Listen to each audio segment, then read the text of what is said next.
সঙ্গে সঙ্গে যুধিষ্ঠির রেগে গেছেন, হ্যাঁ রে ভীম, বিশ্ব ব্রহ্মাণ্ডের মালিকের কাছে তুই খাওয়ারটা চেয়ে নিলি, আর কিছু ছিল না?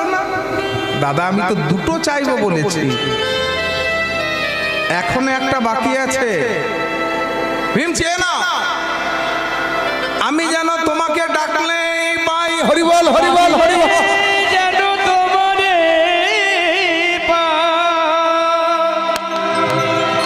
আমি যেন তোমাকে ডাকলেই পাই। ভগবান বললেন তথাস্তু। পিসিমা বল কৃষ্ণ, বিদায়ের পালা, তা কিছু দিতে এসেছি, তুমি কিছু চেয়ে না। কৃষ্ণ রে বিদায় চাইতে দি বাবা, কৃষ্ণ তো বিদায় চাইতে। ওরে কৃষ্ণ, এতদিন আমাদের দুঃখ ছিল, কষ্ট ছিল, তুই পাশে পাশে ছিলি রে। আমাদের রাজ্য ছিল না, আমরা বনে বনে ঘুরে বেরিয়েছি, সেদিন কৃষ্ণ তুই আমাদের পাশে পাশে ছিলি রে। আজ আমরা রাজ্য ফিরে পেয়েছি, সুখ এসেছে, এই সুখের দিনে তুই বিদায় চাইতেলি বাবা। কৃষ্ণ, দুঃখ কষ্ট থাকলে তুই যদি পাশে পাশে থাকিস, তুই আমাকে সারা জীবন দুঃখ দে, দুঃখ দে, দুঃখ দে। মাতা কুন্তী ভগবানের কাছে কি চেয়েছিলেন? দুঃখটা। সীমা, জগতে এত কিছু থাকতে তুমি দুঃখটাই চাইলে?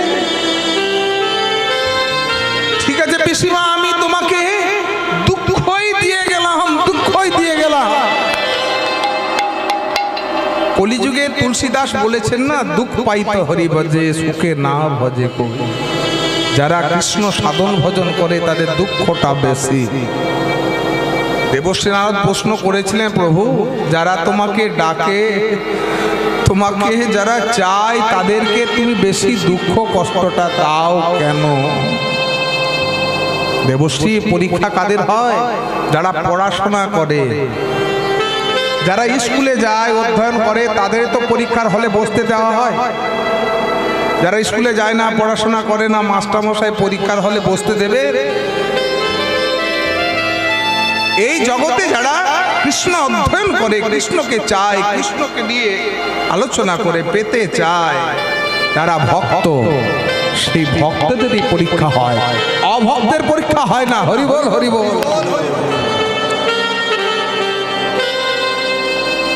কি দিয়ে গেলেন? মাতা কুন্তীকে দুঃখটা দিয়ে গেলেন। ভগবান শ্রীকৃষ্ণ বিদায় নিয়ে যেই না গেলেন, দ্বারকার পথে শোকের ছায়া নেমে এলো হস্তিনাপুরে, সকলের চোখে জল।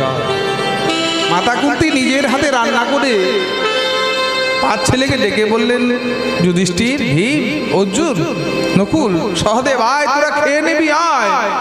যুধিষ্ঠির বললেন, না মা, আমি খেতে পারবো না, আমার খাওয়াতে রুচি নেই, আমি খেতে পারবো না, কৃষ্ণকে হারিয়েছি, খেতে পারবো না।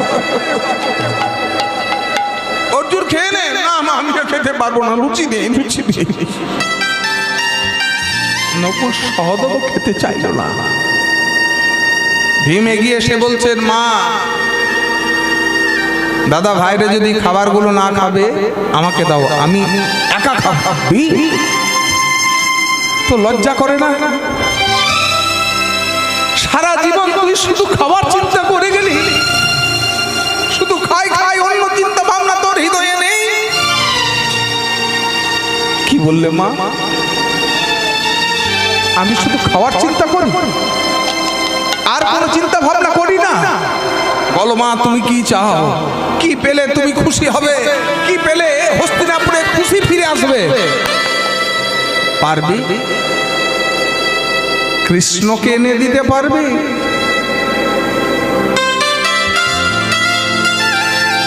কৃষ্ণ পেলেই তুমি খুশি তো?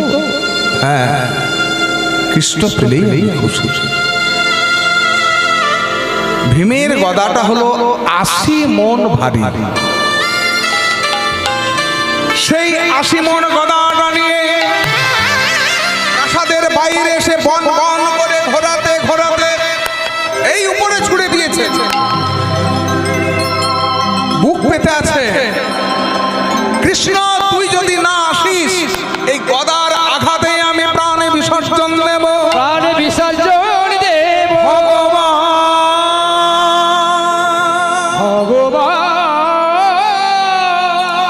আছো কি না করো না প্রমাণ, ভগবান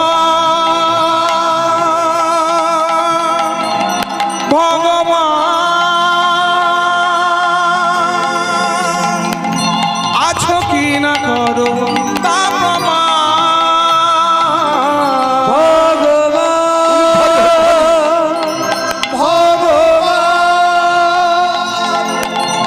আছো কি না আছো করো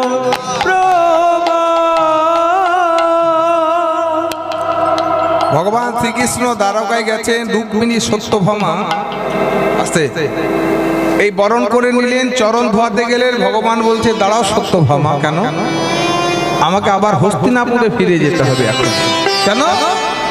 আমি যদি এখন না যাই তবে ভক্তের বিশ্বাসের মর্যাদা হানি হবে।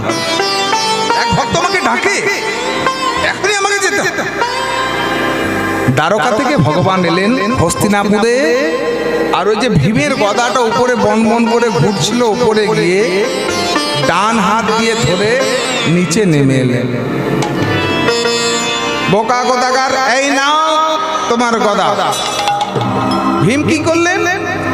ভগবানের হাতটি ধরে মা কুন্তির হাতে দিয়ে বললেন, ও মা এই নাও তোমার কৃষ্ণ। ভগবানের থেকে ভগবানের নামের ক্ষমতা অনেক বেশি। ভগবান নিজে বলেছেন কি, নাহং তিষ্ঠামি বৈকুণ্ঠে। বৈকুণ্ঠে দেবশ্রী নারদ যখন প্রশ্ন করেছিলেন, প্রভু তুমি কোথায় থাকো? ভগবানের থাকার ঠিকানাটা কি? আমরা তো বৃন্দাবন, মথুরা, গয়া, কাশী তীর্থ ভ্রমণ করতে যাই হৃদয় বিশ্বাস নিয়ে। ওই উত্তরপ্রদেশ বৃন্দাবনে কৃষ্ণ আছেন। আমাদের জীবন মণ্ডলের হাটে এখানে কি ভগবান থাকতে পারেন?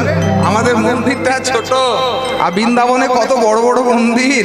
হ্যাঁ, কিন্তু দেখুন ভগবান এই প্রশ্নের উত্তরটা দিয়েছেন। কি বললেন? দেবশ্রী নারদকে বলেছেন, যখন বললেন প্রভু তোমার থাকার জায়গাটি কোথায়, তুমি কোথায় থাকতে ভালোবাসো? এখন যদি আমাকে প্রশ্ন করা হয় আপনি কোথায় থাকতে ভালোবাসেন, তখন আমার পছন্দের জায়গাটা বলবো। কোথায় বেড়াতে যেতে ভালোবাসেন, আমার পছন্দের জায়গাটা বলবো। যেই না দেবশ্রী নারদকে বললেন তোমার ভালোবাসার থাকার জায়গাটি কোথায়, ভগবান বললেন না হাং তিষ্ঠামি বৈকুণ্ঠে। বৈকুণ্ঠে আমি বৈকুণ্ঠে থাকি না, আমি বৈকুণ্ঠে থাকি না। যোগিনা হৃদয় যোগীগণের হৃদয়েও মাঝে থাকি না, থাকি না। তাহলে প্রভু তুমি কোথায় থাকো? মদভক্তা যাত্রা গায়ন্তি, আমার ভক্তগণ যখন যেখানে বসে আমার নাম গুণ কীর্তন করে, তত্র তিষ্ঠামি হে নারদ, তত্র তিষ্ঠামি হে নারদ, তত্র তিষ্ঠামি হে নারদ। এই যে জীবন মণ্ডলের হাট, প্রথমে যখন এলাম আসরটা ফাঁকা ফাঁকা, একটু মন খারাপ লাগছিল। আগের বছর গান করেছি ভরা আসরে, কিন্তু আমার একটা মনে বিশ্বাস ছিল প্রকৃত ভক্তরা কিন্তু এই কানে যেই না পৌঁছাবেন তারা আর ঘরে থাকতে পারবেন না। হ্যাঁ, সব কিছু ছেড়ে দিয়ে চলে আসবেন। দেখুন তাহলে এই জীবন মণ্ডলের হাট, হরিনাম শুরু হয়েছে, এখানে ভগবান এসেছে। যেখানেই ভগবানের নাম গুণকীর্তন হয়, ভগবান বললেন আমি সেখানেই অবস্থান করি। যেখানে হয় ভগবানের নাম গুণকীর্তন, ভক্ত বৈষ্ণবের হয় আগমন, ভক্তগণ যদি না হন আনমন, তথায় হয় মধুর মধুর বৃন্দাবন। মধুর মধুর বৃন্দাবন। বিশ্বাসে মিলায়। তোমার হৃদয়ে যদি বিশ্বাস না থাকে তবে কিন্তু তুমি কোনো কিছুই প্রাপ্তি ঘটাতে পারবে না। বলেছেন না, রূপ গোস্বামী অদ্য শ্রদ্ধা তত সাধু সঙ্গত প্রজন প্রিয়া তত অনর্থ নিবৃত্তি শ্রাত তত দিষ্টা রুচিস্তত। ভগবানকে পাওয়ার ক্ষেত্রে সবার আগে যেটা দরকার সেটা হলো বিশ্বাস, অদ্য শ্রদ্ধা। আমাদের যদি ভগবানের প্রতি যদি শ্রদ্ধা না থাকে, শ্রদ্ধা কোথায়? এক কথায় উত্তরটা হলো বিশ্বাস। বিশ্বাস যদি না থাকে, আমাদের ওষুধের প্রতি বিশ্বাস আছে যে প্যারাসিটামল খেলে আমার জ্বরটা ছাড়বে, তাই তো আমরা খাই, জ্বরও ছাড়ে। তেমনি ভগবানের প্রতি যদি তোমার বিশ্বাস না থাকে, নামের প্রতি যদি তোমার বিশ্বাস না থাকে, তবে কিন্তু নামই প্রাপ্তি হবে না, নাম জপাই হবে। তার জন্য বললেন ভক্ত হৃদয়ে ভক্তি বা প্রেম অর্জন করার প্রথম পদক্ষেপটাই হলো বিশ্বাস। অদ্য শ্রদ্ধা তত সাধু সঙ্গ, দ্বিতীয়টা হলো ভক্ত সঙ্গ। অদ্য শ্রদ্ধা তত সাধু সঙ্গ তত ভজন ক্রিয়া।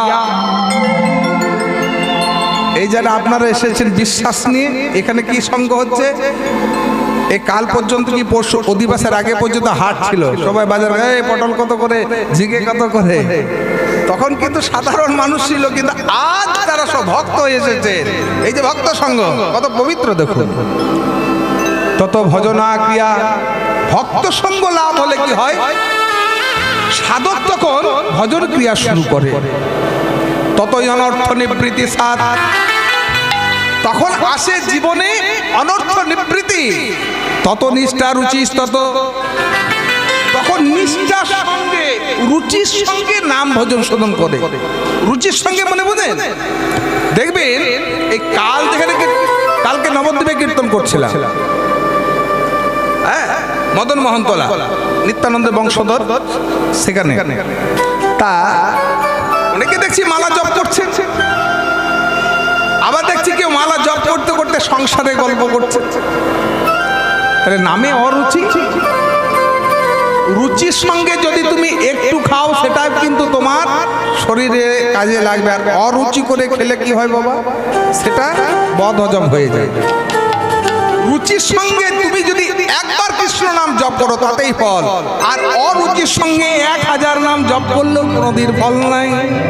এই কৃষ্ণ নাম তুমি লহ বহুবার, এই কৃষ্ণ নাম তুমি লও বহুবার, এই কৃষ্ণ নাম তুমি লহ বহুবার, এই কৃষ্ণ নামে তুমি লও বহুবার। বিনা হয় দেহে প্রেমের বিকার, ও তথাপি না হয় মনে প্রেমের অভিকার।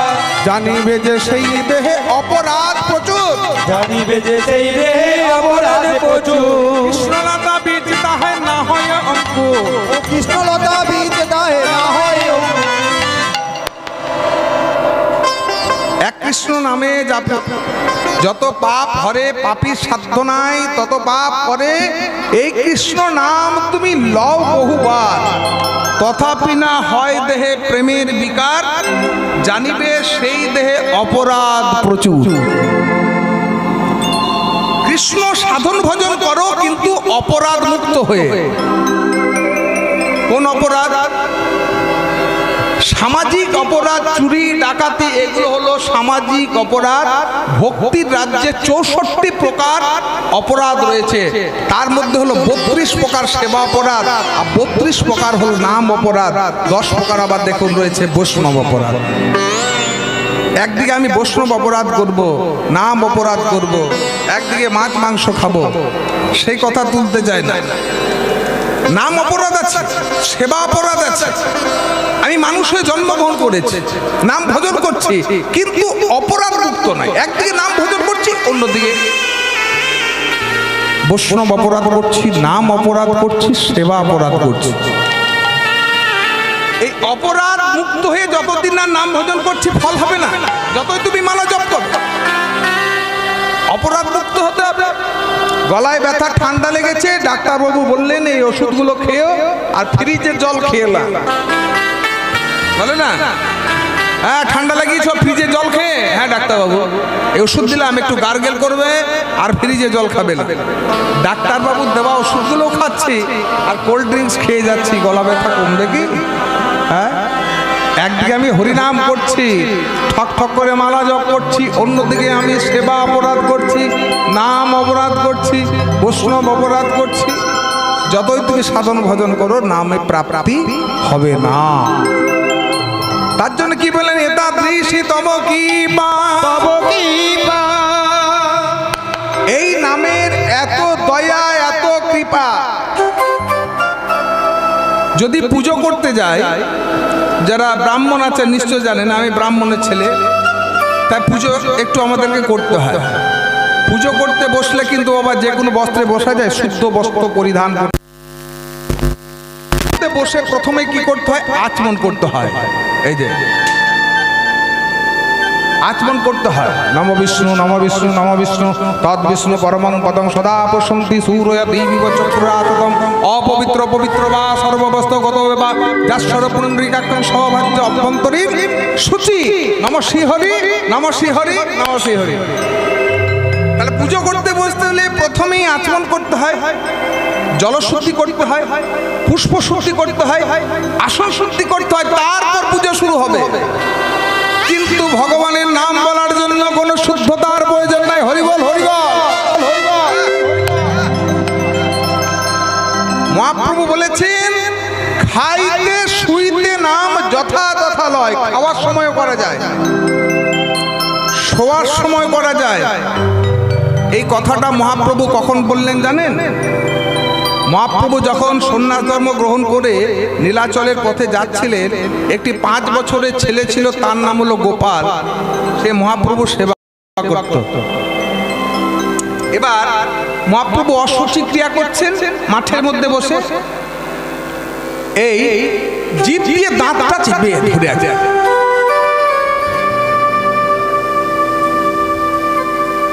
গোপাল জল এনে দিল, শৌচক্রিয়া হয়েছে। কিরে গোপাল, তুই আমার দিকে এইভাবে চেয়ে আছিস? একটা মনে আমার প্রশ্ন জেগেছে প্রভু। প্রশ্নটা কি? তুমি ওই অশুচি অবস্থায় দাঁত দিয়ে জিভটা করে চেপে ধরেছিলে? আমি তো অশুচি ছিলাম। হ্যাঁ ঠিক আছে, এটা মেনে নিচ্ছি, কিন্তু অশুচি অবস্থায় দাঁত দিয়ে জিভটা চেপে ধরে থাকতে হবে? মহাপ্রভু বললেন, আমি তো অশুচি ছিলাম। তা অশুচি অবস্থায় যদি মুখ দিয়ে হরিনাম বেরিয়ে যায়, তবে তো অপরাধ হয়ে যায়।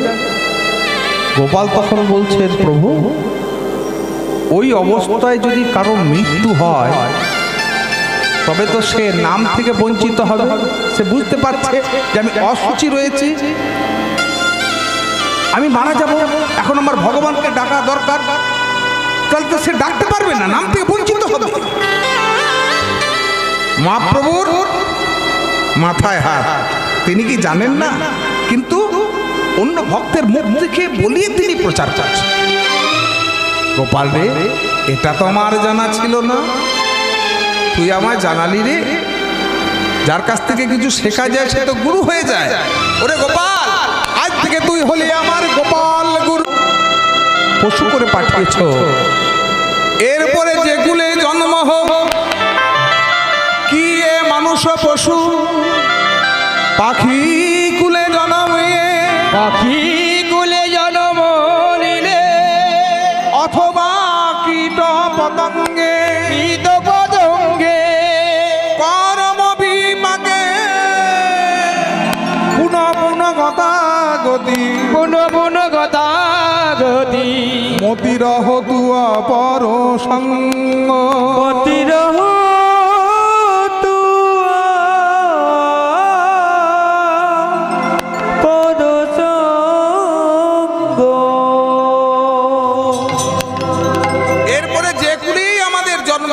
তোমার চরণে আমাদের মতি থাকে। মহাপ্রভু থমকে দাঁড়িয়ে বললেন, সেই পশু পাখিদের বুদ্ধি হয়েছে, কিন্তু কলির জীবের এখনো বুদ্ধি হলো না। মহাপ্রভু পাগলের ন্যায় ছুটে ছুটে চললেন বৃন্দাবনে। কৃষ্ণদাস এসে পাশে দাঁড়িয়ে বলছেন, প্রভু তুমি কোথায় যাবে? কেন? আমি বৃন্দাবন দেবো। কেন? কেন? আমার মন মানে না যাব বৃন্দাবনে। আমার মন মানে না উলুধ্বনি। যাব বৃন্দাবন। আমার মন মানে না যাব বৃন্দাবনে। আমার মন মানে না যাব বৃন্দাবনে। শ্যামকুণ্ড রাধাকুণ্ড, শ্যামকুণ্ড রাধা কুণ্ড গিরি গোবর্ধনে। আমার মন মানে না যাব বৃন্দাবনে। আমার মন মানে না যাব বৃন্দাবনে। আমার মন মানে না যাব বৃন্দাবনে। এই মাসটা কি? আস্তে আস্তে, এই মাসটা কি? দামোদর মাস। তো দামোদর মানে দাম বন্ধন। হ্যাঁ, আমাদের বৈষ্ণব জগতের কাছে কার্তিক মাসটা হলো একেবারে শ্রেষ্ঠ মাস, নিয়ম সেবার মাস। নিয়ম সেবার মাস চলছে। পরশুদিন আমি বৃন্দাবন দর্শনে যাচ্ছি। আশীর্বাদ করুন যেন রাধারানীর কৃপা পায়। আমার মন মানে না যাব বৃন্দাবন। আমার মন মানে না যাব বৃন্দাবনে। ওই কেশিঘাট বংশীবট, কেশিঘাট বংশীব কেশিঘাট বংশীবট, কেশিঘাট বংশীব পূর্ব দর্শনে। আমার মন মানে না যাব বৃন্দাবনে। আমার মন মানে না যাব বৃন্দাবনে। প্রভু তুমি বৃন্দাবন যাবে, আমিও তোমার সঙ্গে যাব। বাহ, এক বৃন্দাবন দর্শন যদি পরম বৈষ্ণব কিংবা পরম ভক্ত হয়, এ তো মহাপ্রভু। ও কৃষ্ণদাস তুমি বৃন্দাবন যাবে? হ্যাঁ, আমি তো বৃন্দাবন যাব। আচ্ছা, বৃন্দাবনে গিয়ে তুমি কি করবে? আমি ধুলাই গড়া গড়ি যাব। ধুলায় গড়া গড়ি যাব। আমি ধুলাই গড়া গড়ি যাব। ধুলায় গড়া গড়ি যাব। রাধে রাধে বলে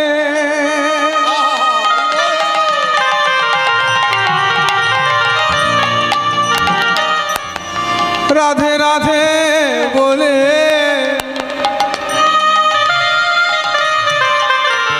রাধে রাধে বলে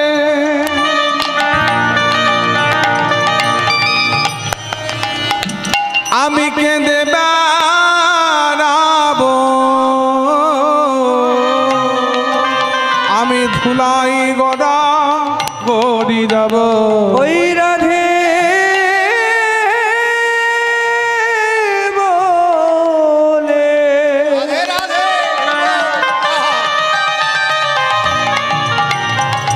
আমি কেঁদে বেড়াবো।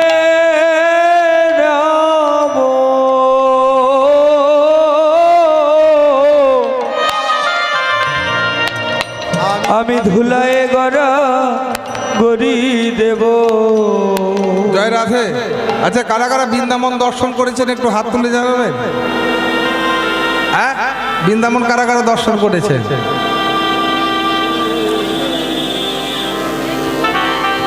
উত্তরপ্রদেশ বৃন্দাবন। দেখুন, একটু আগে আপনারা একটা সুন্দর শ্লোক আস্বাদন করেছেন। আমাদের ধারণা কি উত্তরপ্রদেশ বৃন্দাবন রয়েছে, আর কোথাও বৃন্দাবন নয়। বৃন্দাবন কত প্রকার। যাহা রাধা কৃষ্ণ নাম তাহা বৃন্দাবন ধাম। বৃন্দাবন ধাম।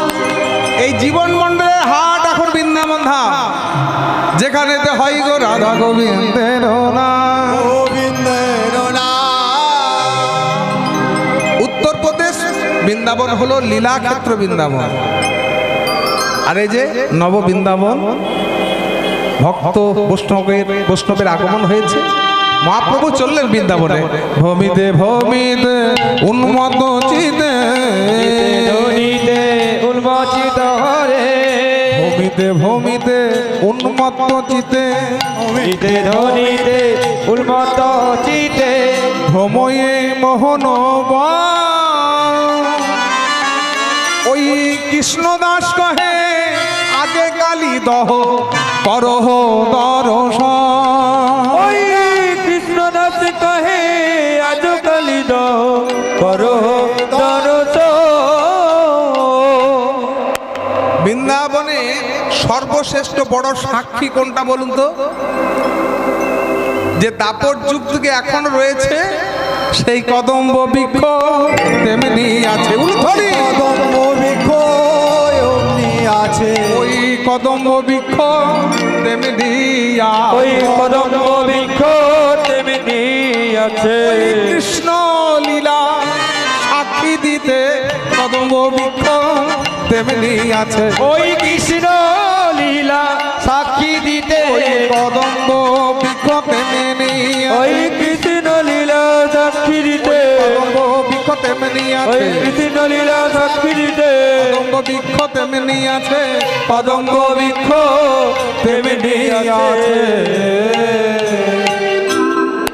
আগো কালীদহের তীরে এখনো পর্যন্ত কদম্ব বৃক্ষটা বেঁচে আছে সেই দাপর যুগ থেকে। কিন্তু কদম্ব বৃক্ষটা বেঁচে থাকলো কি করে তা জানতে হলে একটু সমুদ্র মন্থনের কথা শুনতে হবে। একটু জেনে নিই, কাশ্যপ মুনির যে 13টা স্ত্রী ছিল তার মধ্যে 2 স্ত্রী হলো কদ্রু আর বিনতা। সমুদ্র মন্থন থেকে যেমন অমৃত উঠে এসেছিল, বিষ উঠেছিল, তেমনি একটি ঘোড়াও উঠে এসেছিল। সেই ঘোড়াটার নাম হলো উচ্চশৈব ঘোড়া। উচ্চশৈব ঘোড়া সমুদ্র মন্থনের সময় উঠে এসেছিল। সমুদ্র মন্থন কেন হয়েছিল ঘটনাটা জানেন? যত তত ভালো বস্তুগুলো সমুদ্রের মধ্যে ফেলে দেওয়া হয়েছিল। তাহলে সেই সমুদ্রের মধ্যে আছে সেগুলো উঠবে কি করে? ওটা মন্থন করতে হবে। হাড়ির মধ্যে যদি নিচে কিছু পড়ে থাকে দেখবেন ঘুরিয়ে দিলে সেটা উপরে উঠে আসে, জলটা ঘুরতে থাকে। মন্দার পর্বতকে নিয়ে বাসুকী নাগ এই দেবতা অসুররা মিলে মন্থন করছে। যখন পৃথিবী ছিদ্র করে যখন মন্দার পর্বত ভেতরে যেতে শুরু করলো, ভগবান বিষ্ণু তখন কুর্ম রূপ ধারণ করে, কুর্ম মানে হচ্ছে কচ্ছপ, এই মন্দার পর্বতের নিচে গিয়ে বসেছে। সমুদ্র মন্থন হলো, বিষ উঠে হলো, অমৃত উঠে এলো, মা লক্ষ্মী উঠে এলেন, আর উঠে এলো কি উচ্চশৈব ঘোড়া। উচ্চশৈব ঘোড়ার রংটা হলো সাদা। এবার কদ্রু বিনোদা প্রাসাদের রাজকোটায় বসে আছে। কদ্রু আর বিনোদা দক্ষ রাজার মেয়ে, বিবাহ করেছেন কে? কাশ্যপ মুনি। তারা বনে বনে কিন্তু সতীর হয়েছে। কদ্রু হলো সাপেদের মা, কালীয় নাগ, অনন্ত, বাসুকী, তাদের মা হলো কদ্রু। আর বিনোদা হলো গরুড়ের মাথা। এবার 2 সতীনের মধ্যে একটা শর্ত হলো। কদ্রু বলছে সাপেদের মা, বিনোদা বলো দিদি, ওই দেখো উচ্চশৈব ঘোড়া যাচ্ছে রাজপথ দিয়ে, বলো তো ঘোড়ার রংটা কি? বিনোদা বলল কেন সাদা? উচ্চশৈব ঘোড়ার রংটা হলো সাদা। বিনোদা বলল না, কালো। গরুরের মা বলে সাদা বিনোদা, আর কদ্রু বলে না, কালো। কালো হোক শর্ত, আমরা বলি না বাজি হোক, তা শর্ত হোক। তাহলে যে হারবে অপরজনের দাসী হয়ে থাকবে, ঠিক আছে? বলি না তুই যদি হারিস তাহলে এত টাকা দিতে হবে, এত কিছু দিতে হবে। কদ্রু বললো যে হারবে অপরজনের দাসী হয়ে থাকবে। কদ্রু এবার ঘরে ফিরে এসে সব ছেলেদেরকে ডাকলো, কালীয় না, অনন্ত, বাসুকী, এই তোরা এদিকে আয়। আরে ওই উচ্চশৈব ঘোড়াটার গায়ের রংটা কি? কেন মা সাদা? তাই নাকি? তুমি জানো না? না আমি তো ভুল করে কালো বলেছি। তোদের সৎ মায়ের সঙ্গে শর্ত হয়েছে যে হারবে অপরজনের দাসী হয়ে থাকবে। মা তুমি না জেনে বললে কেন? ওই ঘোড়ার রংটা তো সাদা, তুমি কালো বলে এসেছো, এবার যাও দাসী হয়ে থাকো। আমার এত বড় বড় বীর ছেলেরা থাকতে আমি দাসী হয়ে থাকবো? তোরা সাদাকে কালো করতে পারবি না? কি করে করা যায় চিন্তা ভাবনা কর। কালকে কিন্তু আমাদের শর্তর বাজি ধরার দিন। কালকে উচ্চশৈব ঘোড়া আসবে। সারা রাত্রি ধরে সাপেরা চিন্তা করলো কি করা যায়, সাদাকে কালো কি করে করা যায়। কালো কালো সাপগুলো বলছে চিন্তা করো না, আমরা আছি। সাদাকে কি করে কালো করা যায়, আমরা যে কালো কি করে। আর যত কালো কালো সাপগুলো উচ্চশৈব ঘোড়ার সারা অঙ্গের মধ্যে পেঁচিয়ে পেঁচিয়ে পেঁচিয়ে পেঁচিয়ে পেঁচিয়ে পেঁচিয়ে সারা অঙ্গ সাদা থেকে কালো। পথ দিয়ে যখন উচ্চশৈব ঘোড়া পেরিয়ে যায়, ওই বারান্দা থেকে দেখিয়ে দিয়ে বলো কদ্রু কদ্রু ভাই বিনোদা দিদি, ওই দেখো উচ্চশৈব ঘোড়া যায়, তার গায়ের রংটা হলো কালো। ছল করে সতীনকে হারিয়ে দিল বিনতাকে। সেদিন থেকে বিনতা হলো কদ্রুর দাসী। যা বলে তাই ফার ফরমাস খাটে। শর্ত মা হেরে গেছে, বিনতা পুত্র হলো গরুর পক্ষীরাজ। মায়ের কাছে বলছে, হে গো মা, কিভাবে মুক্তি লাভ করা যায় জানি না, তো সৎ মাকে জিজ্ঞাসা কর। কোন ছেলে চায় যে আমার মা অন্যের দাসী হয়ে থাকুক? সৎ মায়ের কাছে গিয়ে বলে, মা কদ্রুর কাছে, ও মা, আমার গর্ভধারিণী মাকে এবার মুক্তি দাও। কদ্রু তো চতুর, ছাপেদের মা চতুর। হ্যাঁ, এবার সুযোগ পেয়েছি, এবার কিন্তু কাজে লাগাতে হবে।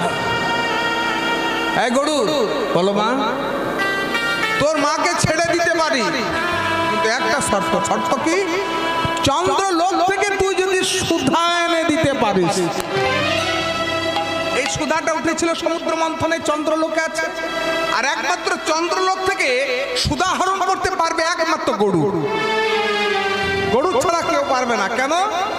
চন্দ্রলোকে প্রবেশ করলে একটা এমন সর্প রয়েছে, মানে সাপ, সেই সাপ যার দিকে দৃষ্টি নিক্ষেপ করবে সঙ্গে সঙ্গে ভস্ম হয়ে যাবে। আর ছোট্ট একটা চন্দ্রলোকে প্রবেশ করতে ছোট্ট একটা ছিদ্র আছে, যে কেউ যেতে পারবে না। আর গরুরের এমনই ভগবান বিষ্ণু আশীর্বাদ করেছেন যে যে কোনো সময় ছোটও হতে পারে, আবার অনু হতে পারে, আবার বড়ও হতে পারে ভগবানের আশীর্বাদে। ঠিক আছে মা, চিন্তা করো না, আমি চন্দ্রলোক থেকে সুধা এনে দিচ্ছি। এই গরুর উড়ে চললো স্বর্গলোকে। ছোট্ট অনুর মতো হয়ে চন্দ্রলোকে প্রবেশ করলো। দেখছেন বিশ্বধর্ম সর্প রয়েছে, সে যদি আমাকে এখনই দৃষ্টি দেয় আমি ভস্ম হয়ে যাব। পাকসাটে চন্দ্রলোককে গরুর কি করলো? এই ডানা ঝাপটে ধুলি ধূসরময় করে ফেললো। সঙ্গে সঙ্গে সাপ যেই না নয়ন মুদিত করেছে, সুধার ভাণ্ডটা হরণ করে গরুর চলল এই মুখে করে ধরে। এই যে সুধার ভাণ্ড ধরে গরুর উড়ে চলেছে। সুধা চুরি হয়ে গেল, সুধা চুরি হয়ে গেল। দেবতারা ভগবান বিষ্ণু শরণাপন্ন হলেন, প্রভু সুধা হরণ হয়ে গেছে। কে নিল? গরু, তোমার বাহন। কি করবে সুধাটা নিয়ে? সে সাপেদেরকে দিতে চললো, কদ্রুদেরকে। আর সাপেরা যদি সেই সুধা ভক্ষণ করে তবে কি হবে? সাপরা অমর হয়ে যাবে। ভগবান বিষ্ণু বললেন, কোনো চিন্তা করো না, দেখি কি করা যায়। গরুর উড়ে চলেছেন, মুখে রয়েছে সুধার ভাণ্ড। ও বিনোদনন্দন, কোথায় চললে? ভগবান এসেছেন, কথা বলতে হবে। কথা বলবেন কি করে? এদিক ওদিক চাইতে চাইতে তখন বৃন্দাবনের ওপর দিয়ে উড়ে যাচ্ছিল। এই যমুনার তীরে যে কদম্ব বৃক্ষটা রয়েছে, কথা বলার জন্য কি করলো? এই সুধা ভাণ্ডটি কদম্ব বৃক্ষের উপরে নামাইয়া রাখিল। যেই না নামিয়ে রেখেছে, একটু হেলা দিতে কয়েক ফোঁটা সুধা ওই কদম্ব গাছের উপরেই পড়ল। বৃহৎ সারাবলিতে বলা হলো, সুধা বর্ষণ হেতু বৃক্ষ অমর হইল, অমর হইল। মরণ না হইল তাহার, সে যে হেলাইয়া পড়িল, সে যে হেলাইয়া পড়িল। দাস বলছেন প্রভু ওই দেখো সেই কদম্ব বৃক্ষ তেমনি আছে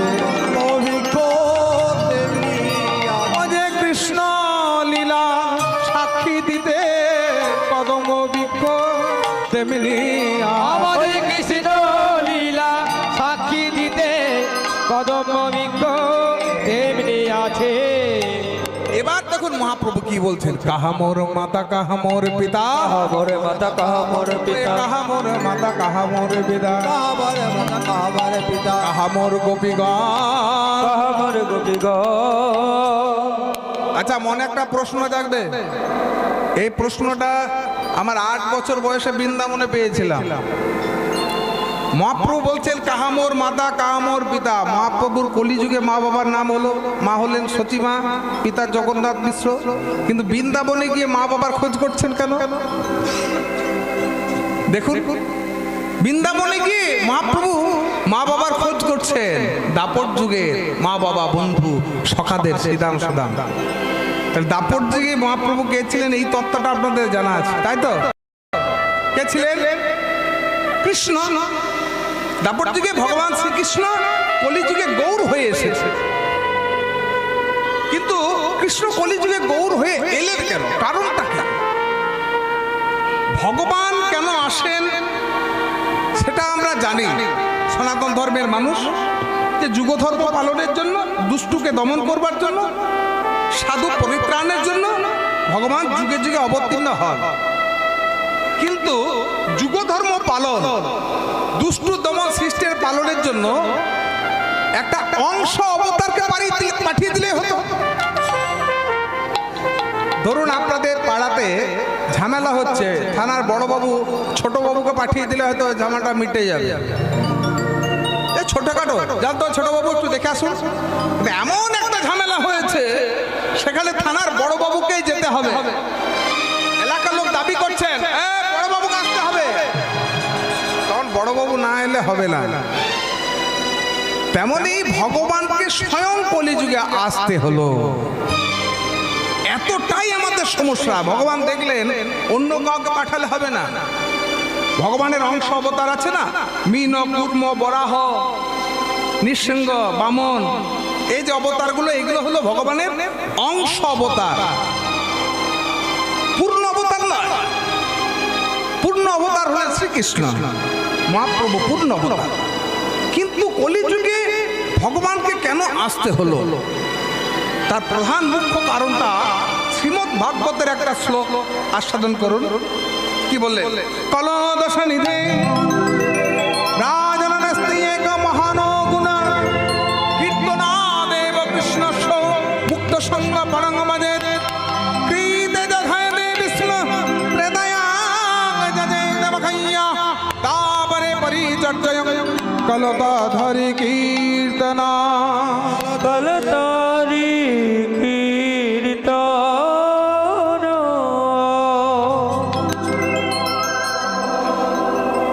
কলদোষ নিধে, কেন ভগবান শ্রীকৃষ্ণ কলিযুগে গৌর হয়ে এলেন? কারণ কলির যুগের অসংখ্য দোষ, দোষে ভরা, পাপে ভরা, পাপে পরিপূর্ণ কলিযুগটা। দোষের খনি, পাপের খনি। সত্য যুগে 4 ভাগই ছিল পূর্ণ, ত্রেতা যুগে কি হলো? 3 ভাগ পূর্ণ, 1 ভাগ পাপ হল। দাপরে সমান সমান 2-2। কলি যুগে 3 ভাগ পাপ, 1 ভাগ হলো পূর্ণ। তার জন্য সুখদেব গোস্বামী বললেন এই শ্লোকের মাধ্যমে, কলদোষ নিধে। অনেক দোষ। কিসে দোষ? খাওয়াতে দোষ। দোষগুলো খুঁজে দেখুন। খাওয়াতে দোষ, প্রথমেই আমাদের খাওয়াতেই দোষ। বাবা খুলে বলতে হবে, খাওয়াতে দোষ নেই। যা আমাদের খাওয়া উচিত নয় সেগুলো তো আমরা খাচ্ছি। বাড়িতে আত্মীয় স্বজন এলে কিংবা ভোজ বাড়িতে যদি ওটা না হয়, আমিষ যদি না হয়, দেখবেন আপনাকে কত কথা শুনতে হবে। এটা আবার ভোজ হলো নাকি, মাছ নেই মাংস নেই, কথা শুনতেই হবে। কিন্তু সেটা কিন্তু আমাদের খাদ্য নয়, সেটা হলো হিংস্র জন্তু জানোয়ারের খাদ্য, কিন্তু মানুষকে আমরা খাচ্ছি। সুখদেব গোস্বামী বলেছেন, তাই কলির জীবে প্রথমেই হলো খাওয়াতেই দোষ, চলাতে দোষ, বলাতে দোষ, ঘুমোনোতে দোষ, চলনে বলনে গমনে খাওয়াতে ঘুমানোতে সর্বত্রই দোষ। বলবেন ঘুমানোতে কোথায় দোষ? ছোটবেলায় যখন আমরা ঘুমোতে যেতাম, মা একটা মন্ত্র বলতেন, শয়নে পদ্মনাভায় নমঃ, দুঃস্বপনে হরগোবিন্দ, সংকটে মধুসূদন, নমঃ শ্রীহরি, নমঃ শ্রীহরি, নমঃ শ্রীহরি। আমাদেরকে ঘুম পাড়াতেন। এখন আমরা আমাদের ছেলে মেয়েদেরকে যদি মন্ত্রটা বলাতে যাই, তারা বলবে না, কি বলবে? গুড নাইট বলে দেখবেন ঘুমিয়ে পড়ছে। যুগের পরিবর্তন হচ্ছে, যতই আপনি সংস্কার দেন না কেন পারবেন। সকালটা শুরু করতে হয় ভগবানের নাম দিয়ে, তবে দিন আপনার ভালো যাবে। কিন্তু এখন শুরুটা হচ্ছে গুড মর্নিং দিয়ে দিনটা শুরু। তার জন্য সুখদেব গোস্বামী বললেন, কল দশনিধে রাজনস্তি এক মহান গুণ। একটি মহান গুণ আছে, কি? কৃষ্ণ দেবস্য কৃষ্ণ সঙ্গ মুক্ত পরম বোঝে। শুধু কলির জীব কৃষ্ণ নাম নিয়েই সকল দোষ পাপ থেকে মুক্তি লাভ করবে। তাই গৌর হরিবল হরিবল। ক্রীড়ে যধানে বিষ্ণু বিষ্ণু সত্য যুগের ধর্ম ছিল ধ্যান।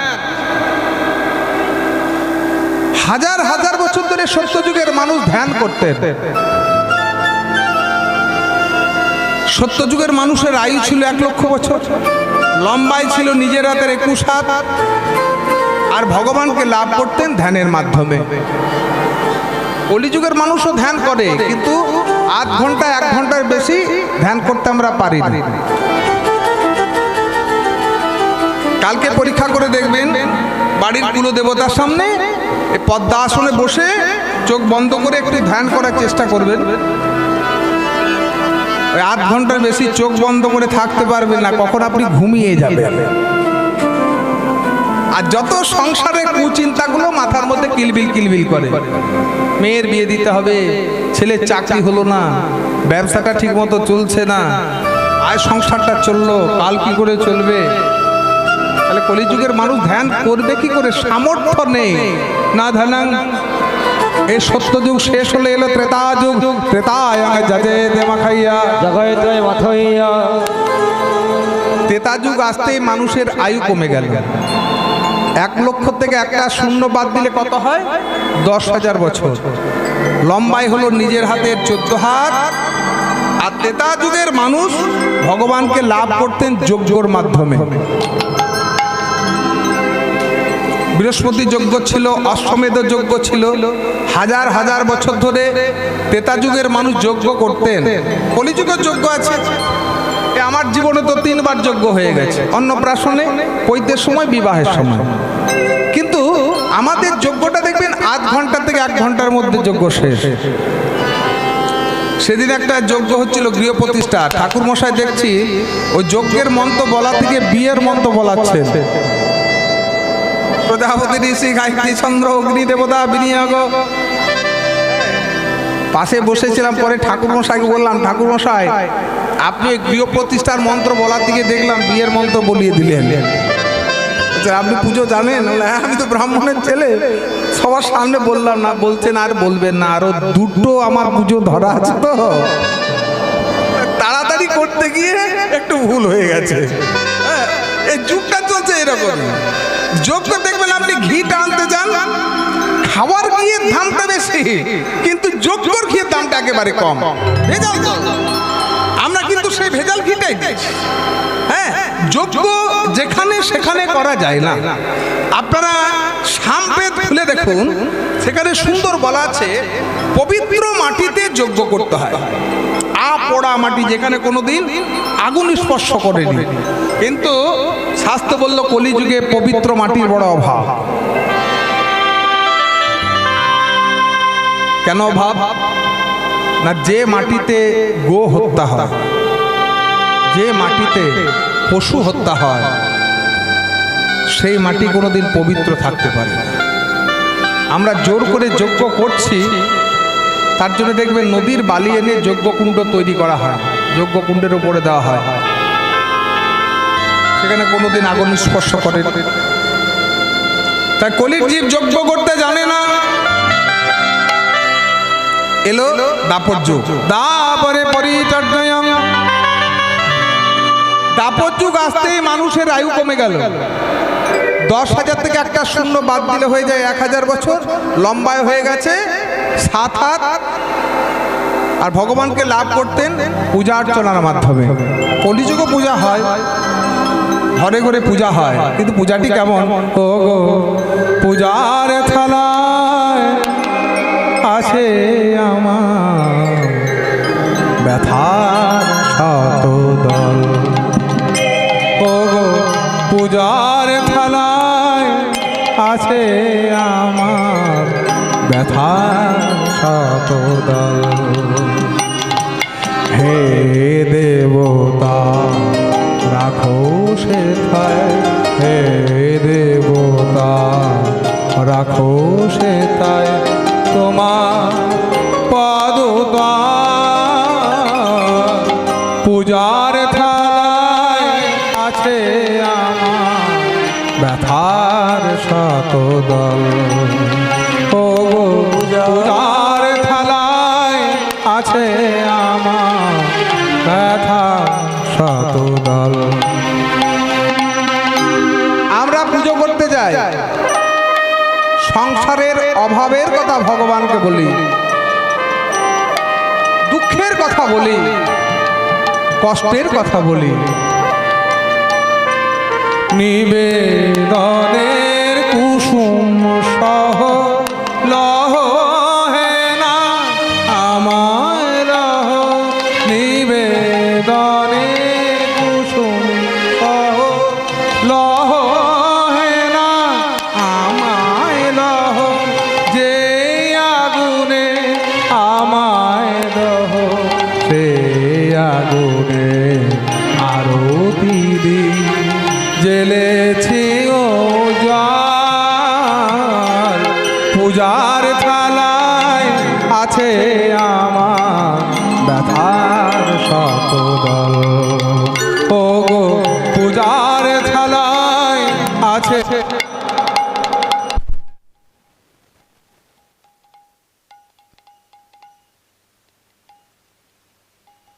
দীপ গন্ধপুষ্প নৈবেদ্য।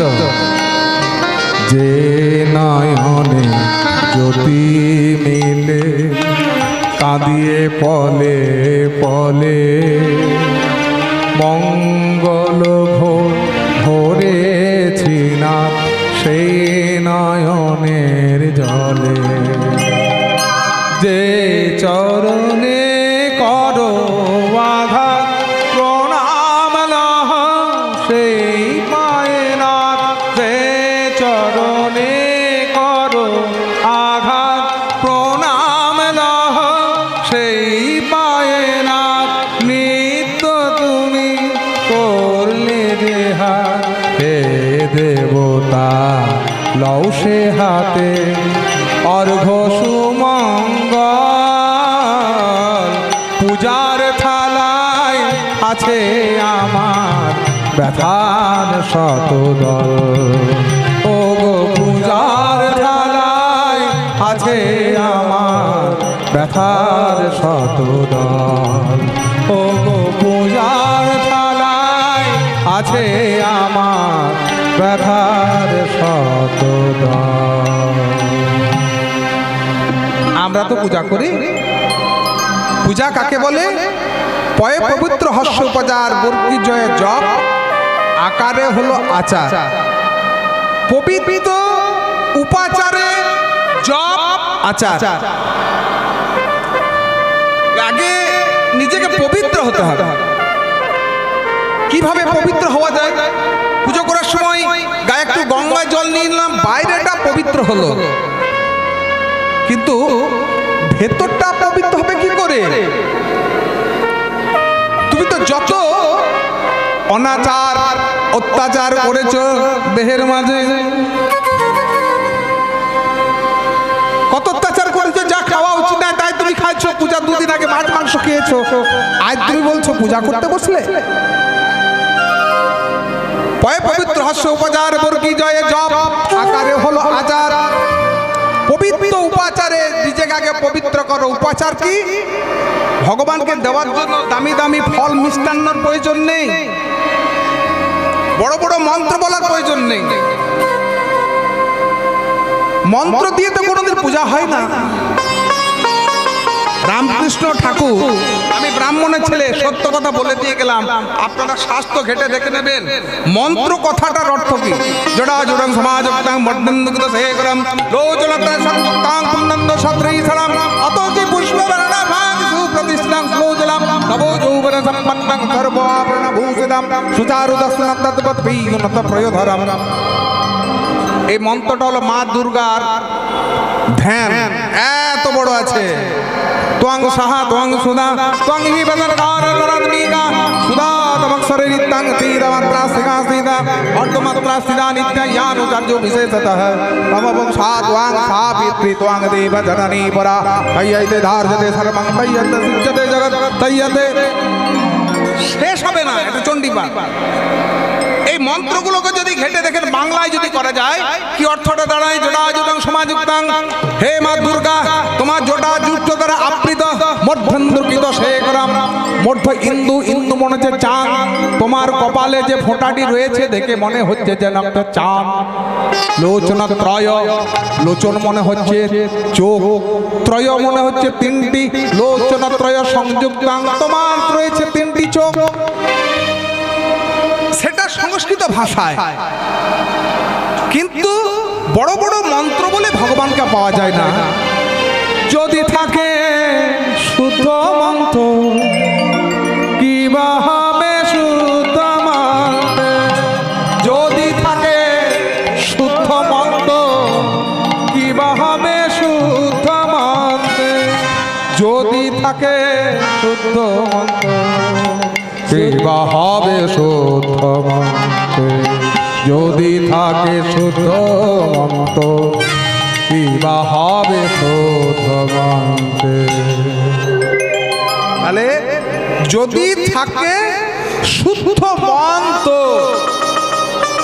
রামকৃষ্ণ ঠাকুর কোনোদিন মন্ত্র বলেননি মা কালীর কাছে।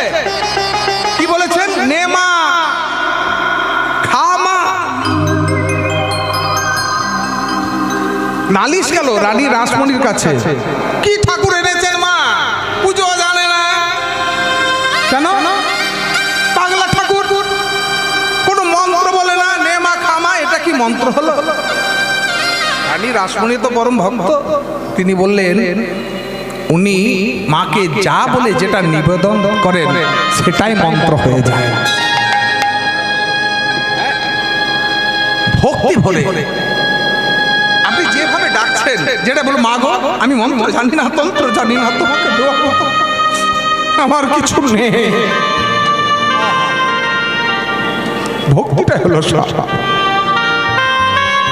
ভক্তি করে আপনি যদি ভগবানের একটি পাতা দেন তিনি সেটা গ্রহণ করেন। শ্রীমদ্ ভগবত গীতায় বলেছেন পত্রং পুষ্পং ফলাগতবা, কেউ যদি আমাকে একটি পাতা দেয়, একটি ফল দেয়, আমি গ্রহণ করি। ভক্তিযোগ সহকারে যদি একটি আমায় পাতা দেয়, ফুল দেয়, ফল দেয়, আমি তা গ্রহণ করি। তুলসী দলা মাত্রে না জলস চুল কেনেবা, ভগবান বলেছেন দেবশ্রী তুলসী দল মাত্রে না জলস চুলকে নেবা। কেউ যদি আমাকে একটি তুলসী পাতায় এক মুন্ডুস গঙ্গা জল দেয়, আমি তখন ভক্তের কাছে ঋণী হয়ে যাই। বিক্রি নিতে সমাত্মানা ভক্তব ভক্ত বৎসল, সেই ভক্তের কাছে আমি বিক্রি হয়ে যাই। তাই কৃষ্ণ নাম ছাড়া কলির জীবের কোনো গতি নাই। কল তদ হরি কীর্তনা। কলির জীব ধ্যান করতে পারবে না, যজ্ঞ করতে পারবে না, পূজা অর্চনা করতে পারবে না, তবে কলির মানুষ উদ্ধার হবে কি করে? ভজ কৃষ্ণ কহ কৃষ্ণ, সবাই বাহু তুলে কৃষ্ণ কৃষ্ণ পাল রে মা। ভজ কৃষ্ণ কৃষ্ণ বাহুলে ভজ কৃষ্ণ কহ কৃষ্ণ, কৃষ্ণ কৃষ্ণ পাল রে মা। ভজ কৃষ্ণ হরি হরি হরি। কৃষ্ণ কৃষ্ণ কৃষ্ণ বলো রে মায়া রয়ে সংসারে, মায়া রয়ে সংসারে এই অসার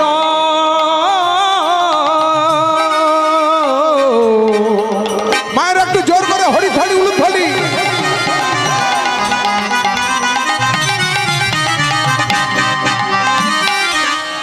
এই নামের মতো আনন্দ কিছুতে নেই। এই জীবন মণ্ডল হাট এই অঞ্চল যখন থেকে অধিবাস হলো, হরিধ্বনি খোলধ্বনি হলো, সবার মনে কত আনন্দ গিয়ে জিজ্ঞাসা করুন। হ্যাঁ? যখন এই নাম ঠান্ডা হয়ে যাবে দেখবেন ভক্ত হৃদয়ে কত দুঃখ। তাই নাম ছাড়া গতি নাই। কেন? এই অসার সংসারের মাঝে, অসার সংসার মাঝে এই অসার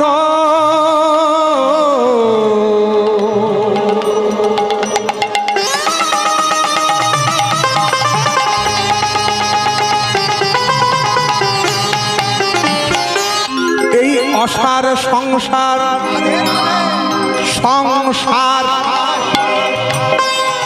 আমরা সংসেজেছি রঙ্গমঞ্চে, কেউ বাবা কেউ মা, কেউ ছেলে কেউ মেয়ে। এই অসার সংসারের মাঝে, অসার সংসারের মাঝে এই তোরে তোর সারত কৃষ্ণ কৃষ্ণ বল রে মন। ভজ কৃষ্ণ কহ কৃষ্ণ, কৃষ্ণ কৃষ্ণ বল রে মন। ভজ কৃষ্ণ কহ কৃষ্ণ কৃষ্ণ কৃষ্ণ বলো রে ভজ কৃষ্ণ কহ কৃষ্ণ কৃষ্ণ কৃষ্ণ বলো রে কৃষ্ণ নামের মালা পর,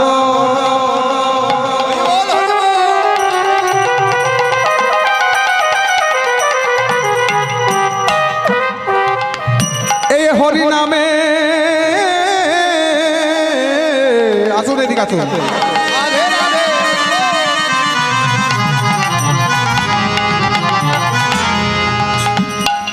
হরি নামের মালা পর,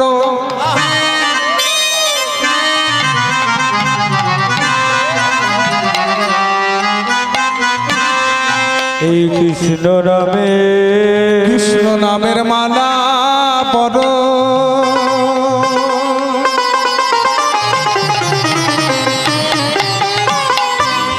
কৃষ্ণ নামে করো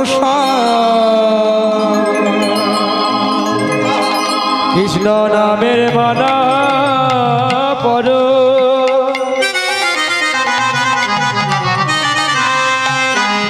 এই কৃষ্ণ নাম করো কৃষ্ণ নাম তরি করে হবে ভব পারাবা। কৃষ্ণ নাম তরি করে পাবে এটা তো দুঃখের সাগর, সংসারটা হলো দুঃখের সাগর। পার হবে কি করে? ভব পারে যাবেন কি করে? কৃষ্ণ নাম তরি মানে নৌকা, কৃষ্ণ নাম তরি করে হবে ভব পারাবা। কৃষ্ণ নাম তরি করে হবে বাবা নামেই তরি, নামেই তরি, নামে তরি নামের তরি পদাবলীগুলো শুনতে হবে। নামেই তরি মানে তোরে যাবে, আর তরি মানে নৌকা। নামেই তরি, নামেই তরি, নামে তরি নামে তরি হরি নামেই তরি, নামেই তরি, নামে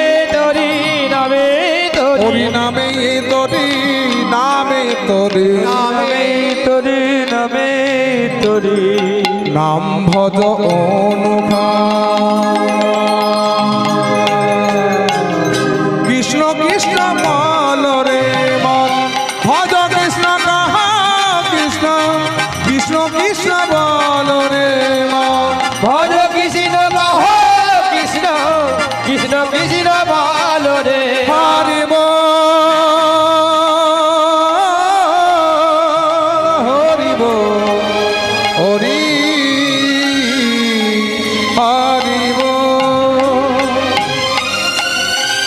বাসুদেব ঘোষে কহে মনের হরিষে হরিষে গোষ্ঠলীলা গোরা চাঁদ করিলা প্রকাশে করিলা প্রকাশে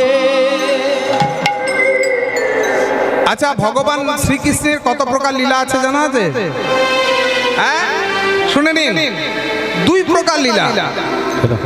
এ পালা বলা চলে না, এই তুমি কি পালা গাইবে গো, এটা ভুল।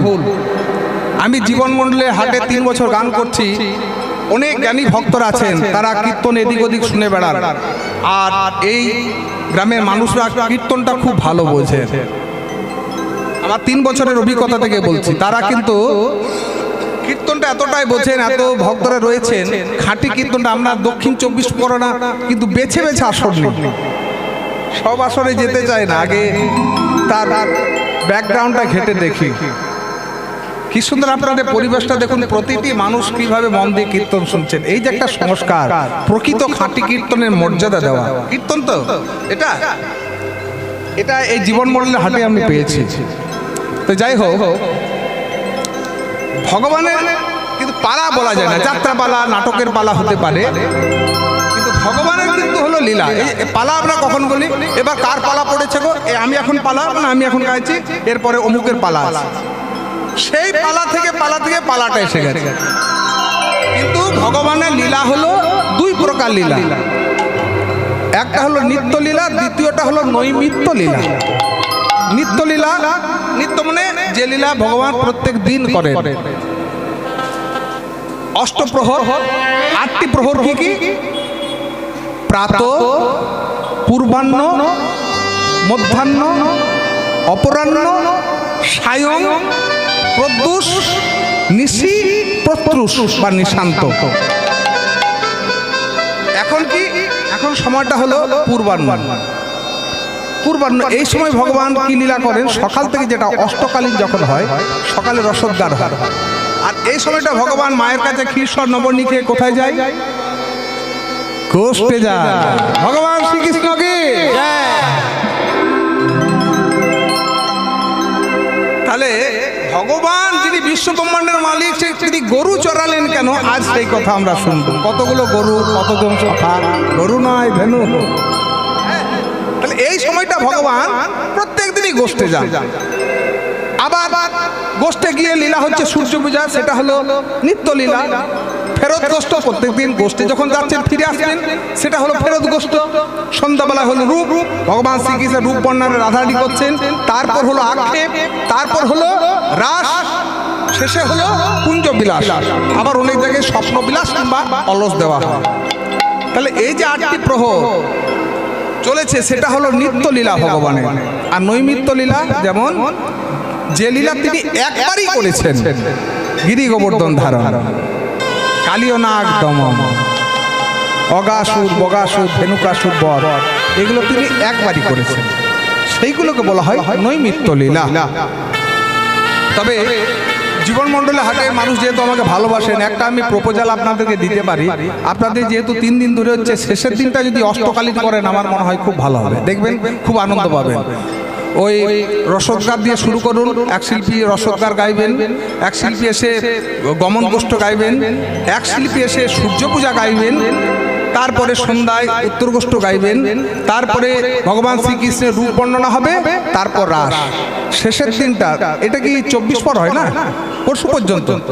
শেষের দিনটা আমি বলে গেলাম, আপনাদের যদি ভালো মনে হয় কথাটা, শেষের দিনটা এই 2 দিন যে যার লীলা গাইছে গা, কোনো অসুবিধা নেই। শেষের দিনটা ওই অষ্টম প্রহরে 8টি লীলা করুন, তার মধ্যে একটা আলাদা আনন্দ রয়েছে। শেষের দিনটা অষ্টম প্রহর রাখলে ভালো হয়, মানে নিত্য লীলা। আগের 2 দিন নৈমিত্য লীলা হোক, শেষের দিনটা নিত্য লীলা হোক, এত সুন্দর হরিবাস হোক, সেটা আরো মাধুর্য পাবে। এই দুপুরবেলা সূর্য পূজা হবে, গ্রামের সকল মহিলাদেরকে আসতে বলবেন। সূর্য পূজা সংসারের মঙ্গলের জন্য, স্বামীর মঙ্গলের জন্য সূর্য পূজা যে লীলাটি হয়, সকলেই মনে আনন্দ পাবেন। আমি বলে গেলাম, আপনারা নিশ্চয় করার চেষ্টা করবেন। যাই হোক, তাহলে আজকে ভগবান শ্রীকৃষ্ণের গমন গোষ্ঠ কথা আস্বাদন করব। ও যাই হোক, একটু জেনে নিই। এক ভক্ত আমাকে শ্রীমদ্ ভগবদ গীতা ফল দান করেছেন। শ্রীমদ্ ভগবদ গীতা কোথায় দান করতে হয়, কিভাবে দান করতে হয়, 18টি অধ্যায়ের মধ্যে এই দেখুন, শেষের অধ্যায় হলো শ্রী শ্রী গীতা মাহাত্ম্যম। কি লেখা আছে? শ্রী শ্রী গীতা মাহাত্ম্যম। গীতা মাহাত্ম্যে সেখানে একটা জায়গায় লেখা আছে গীতা ব্রাহ্মণ বৈষ্ণবকে দান করতে হয়। ব্রাহ্মণ বৈষ্ণব, তবে আবার জানতে হবে ব্রাহ্মণ কারা, বৈষ্ণব কারা। পৈতে থাকলে ব্রাহ্মণ হওয়া যায় না। এবং প্রকৃত ভক্ত তাদেরকে গীতা দান করা যেতে পারে। ভক্ত, বৈষ্ণব, ব্রাহ্মণ। ব্রাহ্মণকে পৈতে থাকলে ব্রাহ্মণ হয় না, পৈতে থাকলে ব্রাহ্মণ হয় না। ভগবান বলেছেন না, চণ্ডালোপি দ্বিজশ্রেষ্ঠ হরিভক্তি পরায়ণ, হরিভক্তি বিহীনশ্চ দ্বিজপি সপচা ধর্ম। সপচার ধর্ম। চণ্ডালোপি দ্বিজশ্রেষ্ঠ হরিভক্তি পরায়ণ। একটা চণ্ডালের মধ্যে যদি হরিভক্তি থাকে, সব থেকে নিজ জাত আমরা কাকে মনে করি? সামাজিক প্রথা তো চণ্ডালকে বলি সব থেকে নিজ জাতি। কিন্তু চণ্ডাল ব্রাহ্মণ হতে পারে, তার মধ্যে যদি হরিভক্তি থাকে, যদি হরিভক্তি সে অর্জন করতে পারে। চণ্ডালোপি দ্বিজ শ্রেষ্ঠ। দ্বিজ মনে হচ্ছে ব্রাহ্মণ, ব্রাহ্মণদেরকে দ্বিজ বলা হয়। দ্বিজ, দ্বি মানে দ্বিতীয়, জ মানে জন্ম। যাদের দুইবারে জন্ম হয় তাদেরকে দ্বিজ বলে। মাতৃগর্ভ থেকে একবার আমরা হয়েছি, দ্বিতীয়বার যখন পৈতে হলো। আর দ্বিজ কাদেরকে বলে জানেন? পাখিদেরকে দ্বিজ বলে। কারণ একবার মাতৃগর্ভ থেকে ডিম্ব, একবার জন্ম, আবার ডিম্ব থেকে ছানা হলো, তার জন্য পাখিদেরকে বলে দ্বিজকুল। অনেক কবিতার মধ্যে আছে। তাহলে চণ্ডাল দ্বিজ মানে ব্রাহ্মণ হতে পারে যদি হরিভক্তি থাকে। আর হরিভক্তি বিহীন হচ্ছে দ্বিজপি সপজাধব। ব্রাহ্মণের মধ্যে যদি হরিভক্তি না থাকে তবে সে চণ্ডালের সমান। তোমার কাঁধে বইতে রয়েছে 9টা সুতো, কেন জানতে হবে তো? যোগ্য সূত্রটা পড়ে নিলে তো হলো না। আমাদের 9 বছর বয়সে বইতে হয়েছে। দুই ভাইয়ের আমাদের একসঙ্গে হয়েছিল। 3 দিন ধরে সূর্যের মুখ দেখা যায় না, অবশ্যই অন্য ফল খেয়ে থাকতে হয়। এই কাঁধে যে পৈতেটা রয়েছে 9টা সুতো, বাবার কাছ থেকে অর্থটা জেনেছিলাম। 9টা সুতোর অর্থ কি? ব্রাহ্মণকে নবগুণের অধিকারী হতে হবে। সম, দম, তপ, শৌচ, শান্তি, সরলতা, জ্ঞান, বিজ্ঞান, আস্তিক্য। সম মানে কি? সমদর্শী। ব্রাহ্মণ হবেন সমদর্শী, সবাইকে সমান চোখে দেখবে। কি বৈশ্য, কে শূদ্র, কে ক্ষত্রিয় বিচার্য নয়। সমদর্শী স্বভাব ব্রাহ্মণস্য। ব্রাহ্মণের স্বভাবটাই হবে সমদর্শী, সবাইকে সমান চোখে দেখবে। আর একটু বুঝিয়ে বলি, আমরা ঠাকুর ঘরের মুঠিটা, সে ঠাকুর ঘরে ফল কাটে, একদিন রান্নাঘরে নিয়ে এলেন, তখন কি বলবে? আমি ঝিঙে পটল কাটবো না। বলে আমার ধর্ম কাটা, আমি কাটবো। ঠাকুর ঘরে যেমন ফল কেটেছি, এবার রান্নাঘরে এসেছি, আমি ঝিঙে পটল কাটবো। তেমনই হচ্ছে সমদর্শী। ব্রাহ্মণ সবাইকে সমান চোখে দেখবে। দম, ব্রাহ্মণ ইন্দ্রিয়কে দমন করবেন। তপ, ব্রাহ্মণকে তপস্যা করতে হবে। শৌচ, ব্রাহ্মণ নিজে পবিত্র হবেন। সরলতা, ব্রাহ্মণ সরল হবেন। জ্ঞান, ব্রাহ্মণের মধ্যে জ্ঞান থাকবে। কি জ্ঞান? বেদজ্ঞান, শাস্ত্র জ্ঞান। তার জন্য ব্রাহ্মণের একটা নামই আছে বিপ্র, বেদজ্ঞান। বেদজ্ঞান, শাস্ত্রজ্ঞান থাকবে। আর বিজ্ঞান মানে বিশেষ জ্ঞান। এই 9টা গুণ অর্জন হলে তবেই তুমি ব্রাহ্মণ। দান করুন। বৈষ্ণব, তুলসী কাঠে মালা পড়লে তো বৈষ্ণব হওয়া যায় না। ঠকঠক করে মালা জপলেই বৈষ্ণব হওয়া যায় না। বৈষ্ণব সাজা যায়, কিন্তু বৈষ্ণব হওয়া বড় কঠিন। সমাজে অনেক সাজা বৈষ্ণব দেখতে পাবেন। সাজা বৈষ্ণব জানেন? তিলক পড়েছেন, তিলক নিয়েছেন, তিলক সেবা করেছেন, এই তুলসী মালা পড়েছেন, গেরুয়া বস্ত্র পরিধান করছেন, অঙ্গে নামাবলী, কিন্তু আচরণটা ঠিক নয়। মহাপ্রভু বললেন, তুমি যদি বৈষ্ণব হতে চাও, চারটি নিয়ম প্রথমে প্রাথমিকভাবে পালন করো। বেশি নিয়ম নয়। কি কি? ত্রিনাদপি শুনিছেন, শুনিছেন তরুরিব সহিষ্ণু না, সহিষ্ণু না, অমানি না মানবে না, মানবে না, কীর্তনীয় সদা হরি, কীর্তনীয় সদা হরি। চারটি নিয়ম পালন করো, তবে তুমি ভক্ত বা বৈষ্ণব হতে পারবে। শুধু ভক্ত বৈষ্ণব হওয়ার ক্ষেত্রে নয়, তুমি যদি প্রকৃত খাঁটি মানুষ হতে চাও, ভালো মানুষ যদি হতে চাও, সৎ মানুষ তুমি যদি হতে চাও, এই চারটি নিয়ম পালন করো। এটা মহাপ্রভু বলেছেন। ত্রিনাদপি শুনিছেন। তৃণ মানে কি? তৃণ মানে ঘাস। ঘাস হচ্ছে সব থেকে নিকৃষ্ট, সবার নিচে থাকে। কি মা? আমরা দেখবেন পা দিয়ে মারিয়ে চলে যাচ্ছি, কিছু বলে? এই যে পা দিয়ে দিলেন, কিছুক্ষণ পরেই দেখবেন আবার মাথা তুলে দাঁড়ায়, কোনো মান অভিমান নেই। তেমনি বৈষ্ণবের মধ্যে কোনো মান অভিমান থাকবে না, ক্রোধ থাকবে না। বৈষ্ণব হইয়া হবে নির অভিমান, জীবে জানিবে সম্মান জানে কৃষ্ণ দৃষ্টান্ত। তরুরিব সহিষ্ণু না, বৃক্ষের মতো সহ্যগুণ হবে। গাছ রোদের মধ্যে দাঁড়িয়ে থাকে, বৃষ্টির মধ্যে দাঁড়িয়ে থাকে, শীতের মধ্যেও দাঁড়িয়ে আছে। যে গাছ আমাদেরকে ছায়া দান করে, অক্সিজেন দান করে, সেই গাছকে যখন আমরা কাটতে যাই, তখন কি সে বলে আমার লাগছে, কেটো না? এক কাঠুরে একটা গাছকে কাটে দুপুরবেলা, প্রচন্ড রোদ, অর্ধেকটা কাটা হয়েছে, ক্লান্ত হয়ে বলল যে একটু বিশ্রাম নিয়ে নি। সেই গাছের ছায়াতেই সে বিশ্রাম নিচ্ছে। তখন কি গাছটা বলে তুমি আমাকে কাটছো, আমি তোমাকে ছায়া দেব না? হ্যাঁ, তেমনি ভক্ত বৈষ্ণবের ভাবতে হবে সহ্যগুণ। যে যাই বলুক না কেন, সহ্যগুণ হওয়া দরকার। যে সয় সেই রয়, আর সেই হয় মহাশয়। সহ্যগুণ থাকা দরকার। তরুরিব সহিষ্ণু না, অমানি না মানে দে না। এই সমাজে যাদেরকে কেউ মান সম্মান দেয় না, তাদেরকেও মান সম্মান দিতে হবে।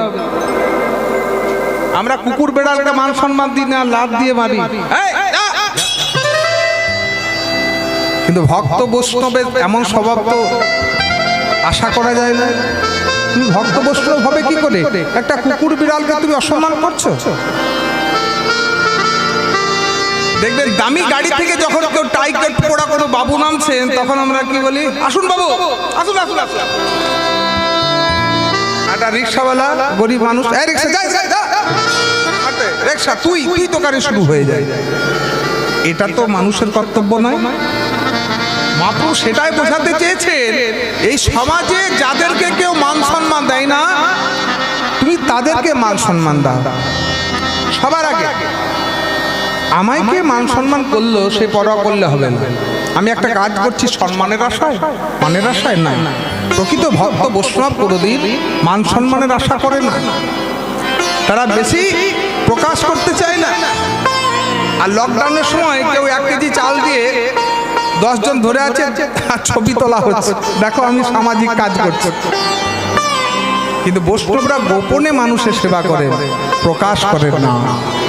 অমানি না মানে দে না, মানে দে না। সবাইকে মান সম্মান দিতে শিখুন, আপনি মান সম্মান পাবেন। সবাইকে যদি আপনি ভালোবাসেন, আপনি ভালোবাসা পাবেন। কীর্তনিয়া সদা হরি, কীর্তনিয়া সদা হরি। সর্বদাই ভগবানের নাম গুণকীর্তন করো, আন কথা বাজে কথা বলো না। সারাদিন ধরে আমরা ফোনে যেভাবে আন কথা বাজে কথা বলি, সেই কিছুটা কথা বাদ দিয়ে সেখানে একটু কৃষ্ণ নাম প্রবেশ করিয়ে দিন। সকালে একবার ফোন হচ্ছে মেয়ের কাছে, কি রান্না করলি মা, কেমন আছিস মা, সকালে একবার কেমন আছিস, আবার সন্ধ্যায় কেমন আছিস। মেয়ের মা মেয়েকে ফোন করে সারাদিন ধরে, হ্যাঁ দেখা যায় যে সারাদিনে 2-3 ঘন্টা ফোনে কথা হয়ে গেল আন কথা বাজে কথা। আচ্ছা 2 ঘন্টার থেকে 1 ঘন্টা ওই আন কথা বাজে কথা বাদ দিয়ে সেখানে কৃষ্ণ কথা বলুন, মনে শান্তি পাবে। ভজ গৌরাঙ্গ কহ গৌরাঙ্গ লহ গৌরাঙ্গে নাম রে, সবাই বলো ভজ গৌরাঙ্গ লহ গৌরাঙ্গ লহ গৌরাঙ্গে নাম রে। ভজ গৌরাঙ্গ কহ গৌরাঙ্গ লহ গৌরাঙ্গে নাম রে। ভজ গৌরাঙ্গ কহ গৌরাঙ্গ লহ গৌরাঙ্গে নাম রে। যে জনা গৌরাঙ্গ ভজে সে হয় আমার প্রাণ রে। যে জনা গৌরাঙ্গ ভজে সে হয় আমার প্রাণ রে। ভজ গৌরাঙ্গ কহ গৌরাঙ্গ কহ গৌরাঙ্গে নাম রে। ভজ গৌরাঙ্গ কহ গৌরাঙ্গ কহ গৌরাঙ্গের নাম রে।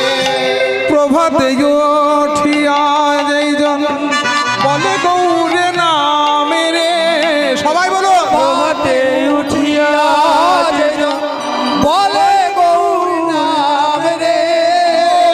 প্রভাতে উঠিয়া যেইজন বলে গৌরের নামে রে, সেজনা আমারই হয়। আছে তারপর এটা কি ভুলে যাচ্ছি, সেজনায় আমারই হয়। হ্যাঁ? মায়েদের কিন্তু সুর আছে, সেজনা আমারই হয়।